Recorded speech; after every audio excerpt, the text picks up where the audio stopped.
السلام عليكم ورحمة الله وبركاته. دا بهرة مبارك سخرواتي أن رسول الله صلى الله عليه وسلم قال رسول الله صلى الله عليه وسلم بارك ويل كسوك فرما باندي يوار درد وواي الله جل جلاله بفرد باندي لس وار درد وواي يوار درد ويل پر جناب محمد صلى الله عليه وسلم بارك باندي دا هغه دا الله د لس رحمته سبب او ذریعہ جوړیږي. او دغه رنګ د جابر بن عبد الله رضی الله عنه مبارک خروات چې قال رسول الله صلی الله علیه وسلم بارک رسول الله صلی الله علیه وسلم لا تجعلوني تاسو ما د امامه ګرځوي لکه هغه لوشي د مسافر هغه مسافر چې په سفر باندې ځي نو هغه لوشي ورسره واخی خو نو خلک پر اسانو پروشانو باندې کلل نو بیا هغه د خوا زمانی جی چې د پسه له پوس څخه به جوړ کړی او یا نور لوشي به ورسره وړل نو ته بیا دا د څه د پاره یا د اوبو څښلو د پاره نو رسول الله صلی الله علیه وسلم تاسو ما داسې ما جوړوي لکه هغه لوشي د مسافر چې ضرورت یې نو اوبه کې واچي ضرورت یې او داسې نو وکي چې ضرورت یې نه نو علک بیا راوځړي بس د جملار سي نو رسول الله صلی الله علیه وسلم بارک ان كانت له حاجه في ان يتوضا وان يشرب شرب نو الا احرقه که ضرورت سو اوبه ځینې وچښي د لوښ څخه که ضرورت سو او داسې نو وکړي که نه یا اوبه توکي نو رسول الله صلی الله علیه وسلم فجعلوني في وسط دعا په مابینځ د دعا کې ما وګرځوي وفي اوله وفي اخره یعنې د دعا په سر او په منځو په پای کې په ټولو کې ما یادوي یعنې درود پر ما باندې وایست. حدیث مصنف د عبدالرزاق جلد دوم صفحه 215 رقم د حدیث 3111 کې روایت کړی دی او د غرنګ کشف الاستار جلد 4 صفحه 45 او رقم د حدیث 3115 کې روایت کړی دی. او د غرنګ د رسول الله صلی الله علیه وسلم بارک څخه روایت یو هغه دعا چې په هغه کې درود پر ما باندې نه وویل شي هغه معلکم بین السماء والارض مځکه د اسمان په مابینځ کې هغه بند دی تر وخت نه پورته کیږي اسمانو ته نه قبلیږي چې په ما باندې درود نه وایي په دعا کې چې درود نه ویل شي دعا غیر مستجابه د قبلیږي نه نو باید سړی چې دعا کوي اول وار حمد و ثنا د الله جل جلاله وایي الحمدلله الحمدلله الحمدلله الحمدلله وایي کې نور دعا نه زده کنه نو خو چې څومره خلو ورځي الحمدلله رب العالمین والعاقبة للمتقین والصلاة والسلام على خير خلقه محمد وآله واصحابه اجمعین بس دغه ثنا هم سو درود هم سو نو هغه ورسته دی بیا خپل دعا وکي د دعا بعد بیا په پاکي درود پر رسول الله صلی الله علیه وسلم بارک باندې وایي او د دعا په مابینځ کې دی بیا پر رسول الله صلی الله علیه وسلم بارک باندې درود وایي د دعا په مابینځ کې دا ډول ښه طریقه باندې راځي چې اوس د دعا په مابینځ کې خدای غومي بخښه خدای له دوزخ نجات راک خدای جنت ته می وروله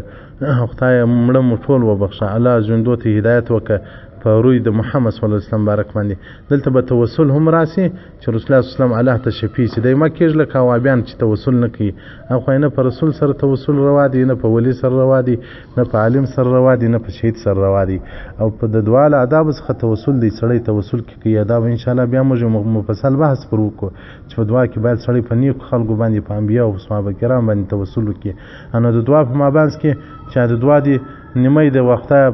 پروي د محمد صلی الله علیه وسلم عدالت بم توسل راسي هم به درود راسي نو هغه دعا به بار مستجاب وګرځي. او د غرنګ د یاسر بن عمار تنو مبارک خرواتي رسول الله صلی الله علیه وسلم ان الله وکل بقبر ملکا لازم پر قبر باندې یو ملک مقرر کړی ده موظفه ده 3 ساعته اعطاه اسماء الخلائق د انسانانو د الله د مخلوق په اندازه باندې الله سماع ور کړی دا اوریدل ور کړی دي یعنی اوریدل کوي نو فلا صلی علی احدا رسول الله صلی الله علیه وسلم بارک خو پر ما باندې هیڅوک درود نه وایي رسول الله صلی الله علیه وسلم بارک خو هیڅوک پر ما باندې درود نه وایي الی یوم القیامه الا بلغنی باسمه و اسم ابيه هذا پلان بین پلان رسول الله صلی الله علیه وسلم تر قیامت پر چې هر څوک پر ما درود وایي دغه ملک پر ما باندې ځا وکي چې محمد علیه السلام ستا امتی پلان کوي هغه د پلان کې زوی پر تا باندې هغه درود وایي محمد موسی ابن محمد ارحمه خنزاده پرتا باندې درود وایي اللهم صل علی محمد وعلى ال محمد كما صليت على ابراهيم وعلى ال ابراهيم انك حميد مجيد. نو هر ځای چې درود وایي هر ځای چې درود وایي که د دنیا په بل پلو کې که په شرق کې که په غرب کې هغه आवाज الله جل جلاله ملائکه ته ورسي هغه ملائکه د رسول الله صلی الله علیه وسلم بارک او غوښته د आवाज ورسي نو چې هر درود وایي ستانم رسول الله صلی الله علیه وسلم بارک ته یادیش نو د رسول الله صلی الله علیه وسلم بارک چې ستا نوم د ورځې ډېر یادېږي نو د رسول الله صلی الله علیه وسلم هم په تا کې باره سوچ بندېږي فکر یې در کېږي محبت یې در سره پیدا کېږي دا د پلانکې زوی خو نه ډېر درودونه را استوي او ډېره مینه او محبت را سره لري نو په دنیا کې چې ستا یو قریب وي ستا یو دوست وي تا هره ورځ سلامونه وراستی نو خو هره ورځ د هغه په یاد او که دې په کال کې سلامونه ورواستم نو په کال کې په یادېږي نو رسول الله صلی الله علیه وسلم بارک هم دغه دی نو چې څومره امت سلامونه وراستی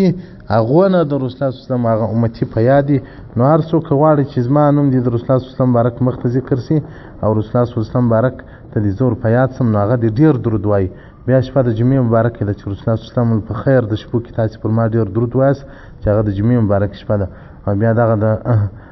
لوی اختر دومه شپه ده پر بعضو انسانانو باندې پر بعضو خلکو د لوی اختر اوله شپه ده نو دا خو هغه افضلې ورځې دي هغه افضلې شپې دي چې دلته د الله د رحمت ملک مځکې ته راشو سوي دي د الله جل جلاله د رحمت ملک په مځکه کې ګرځي نو موږ ته یو مطلب ژوند هم دا دی چې الله ته ځان قریب کړو مطلب خو دا نه دی چې دنیا لاسته راوړو مطلب دا نه دی چې موږ ښه اسوده ژوند وکړو دا خو پاتېږي د سعودي باچاهان هم مري افغانستان د هم مري د پاکستان د هم مري دا باچاهان لاړل دنیا له نظام څخه یې سترګې پټې کړې نو موږ تاسې په بیا پاتېږو موږ تاسې هم ځو ابدي ژوند هغه دی چې رسول الله صلی الله علیه وسلم بارک وایي دغه دنیا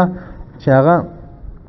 80,000 کاله د سړي عمر سي 80,000 کاله په دنیا کې د چا ژوند نه مخکې سوی دی نه اوس کېږي نه بیا کېږي نو 80,000 کاله چې وایي په دنیا کې د یو چا عمر سي خو د قیامت ژوند ته هغه یوه ساه کښل معلومیږي دا ساه چې انسان کاږي تنفس کوي چې ساه وباسي او برته ځان ته تنفس وکړي دا څومره لږ وخت دی نو رسول الله صلی الله علیه وسلم وایي دغه 80,000 کاله چې په دنیا کې ژوند سي د آخرت ژوند ته دومره لږ معلومیږي دومره کوچنی معلومیږي نو الله جل جلاله دې موږ تاسې توفیق راکړي چې هغه ابدي زندګي په خیر کړو رسول الله صلی الله علیه وسلم خوشحالي دې هغه چا لره چې هغه ابدي ژوند په خیر کې او هلاک دی هغه څوک چې ابدي ژوند یې تاواني کړي نو ابدي ژوند هغه په طاعت او په عبادت الله جل جلاله باندې سمېږي سړی د الله بندګي وکړي د الله جل جلاله له ځانه څخه راضي کړي الله دې الله راسره راضي کړي الله دې راسره راضي سي موږ ځین راضي یو الحمدلله راضي یو کړانده سو که کاڼه سو که مریضان سو که مو قریبان مړه سي که مو پښې پرې سي که هر څه راوسي دومره ستر نعمت الله را کړی دی لکه ایمان نو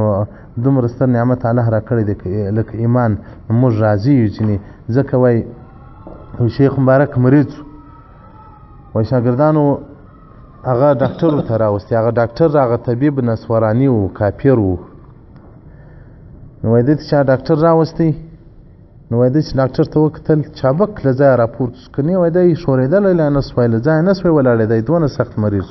ولا الحمدلله هغه بس رخصت یې کړي ځي رخصت یې کړي ډاکټر رخصت کړي هغه شاګردانو مریدانو پوښتنه ځینې وکړل خپل پیر و مرشد و شیخ مبارک څخه چې دا څه موږ له دومره لرې ځای څخه ډاکټر درته راوستی دومره ستړیا مې وکولې دومره زحمت باندې اوس دې جواب کوي دا ولې دول ما چې ډاکټر ولیدی هغه کافر و الله ما ته دومره غټ ایمان را کړی دی دومره غټ نعمت را کړی دی نو هغه باطنی مرض چې له ډاکټر سره و چې کفر و چې د هغه باطنی مرض الله زه پاک کړی یم دغه مرض د بلا واخې همیشه د مریض یم نه زه دوا کوم نه د دوا ضرورت شته هغه اصلي صحت هغه اصلي